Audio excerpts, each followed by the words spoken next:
Assalamualaikum dan salam Malaysia Madani.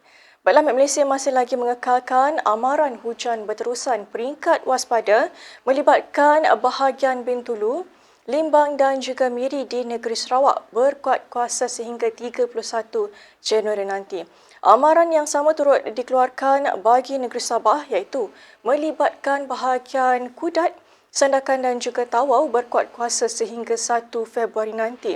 Oleh itu, orang ramai dinasihatkan supaya sentiasa peka dengan keadaan cuaca semasa dan juga kemungkinan banjir yang boleh berlaku. Berdasarkan paparan imej gema radar terkini, hujan berserta ribut petir kini dilihat berlaku melibatkan bahagian Mukah serta kawasan-kawasan amaran di negeri Sarawak.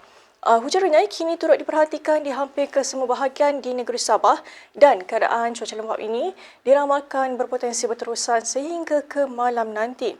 Baiklah, bagi Semenanjung Malaysia, keadaan cuaca masih lagi kelihatan panas dan kurang hujan di kebanyakan kawasan di Semenanjung Malaysia.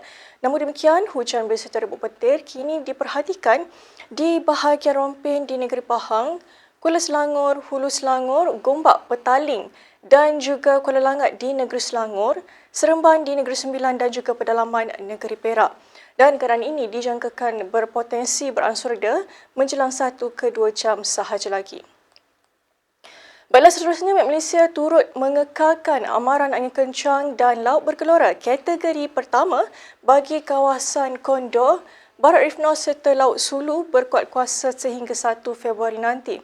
Di sepanjang tempoh amaran berkuat kuasa, kelajuan angin boleh mencapai sehingga 50 km sejam dan ketinggian ombak boleh mencecah sehingga 3.5 meter. Dan keadaan ini berbahaya kepada aktiviti bubuk kecil serta sukan dan rekreasi laut.